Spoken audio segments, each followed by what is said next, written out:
All right, I'm very pleased to be joined with Curtis Anderson, the founder and creator of the Courage Canada Trail Ride, which is coming up very, very soon. So Curtis, thank you very much for coming down and talking to us today. Thank you for having me on today.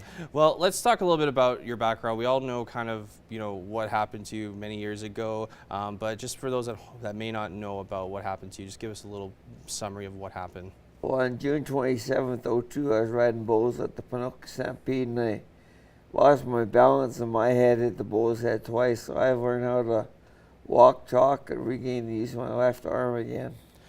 So now, and then you started the Courage Canada Trail Ride.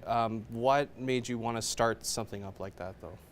The Courage Canada Trail Ride was started in 2004 to put brain injury on the map and give survivors a chance to be around horses in the sunshine, an opportunity they don't have every day. And what's kind of entails in the ride? So it's it is a trail ride, so there's a bit of a route path you guys go on. I guess, what has it been like over the past couple of years? How's it differ from previous years?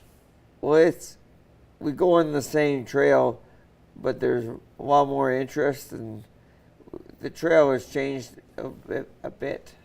Yeah. So what kind of people come out? Is it people that are also brain injury survivors as well, or is it just anybody that wants to come out and support the cause that you're raising the money for? Well, anybody can come out and support the cause, but we do have survivors from 4 different brain injury centers that come out and ride the wagons. Where are those 4 other ones usually come from? That where are some people that you've seen gathered through? Well, here from Levis and Lloydminster, Focus in Vermilion, Ballard and Vegreville, and the Halbert Johnson Center for Brain Injury in Panuka. And where does all that money eventually go to? Well, that money gets split up between the brain injury centers and also the Canadian Pro Sports Medicine team. We help them out also. So now I guess just let's talk about the importance of having an event like this. I know we kind of touched on it earlier, but I guess if we can go a little more in depth to why it's good to maybe have this kind of event, every year, the annual event, to do this kind of trail ride for to raise money for that cause. Well, the biggest thing about the trail ride, it raises awareness to a lot more people, and maybe people will take a brain injury or concussion a lot more serious. And I guess just also just before we're kind of ending things here, when is it usually it's in May, correct? It's always the last Saturday in May every year. And is there any charge for people to come down and ride? It's 35 days for the ride, and supper is included as well.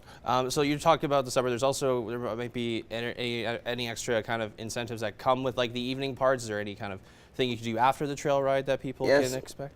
Well, there's the supper, and then there's the silent live auction.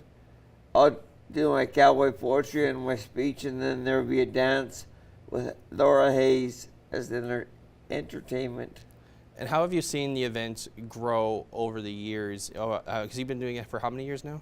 This will be our 16th. 16th. Wow, that's really amazing. And how have you seen it from the very first one up until now? How much of a big, huge growth have you seen in the event?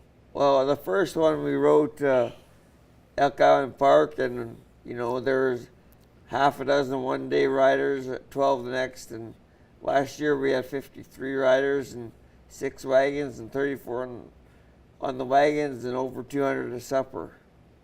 Wow, that's really amazing. Well, Curtis, thank you so much for joining us today. We really appreciate it. Last Saturday of May, if you want to go out to the Courage Canada Trail Ride, you're more than welcome to go do so. Thanks for having me on to raise awareness. Thank you.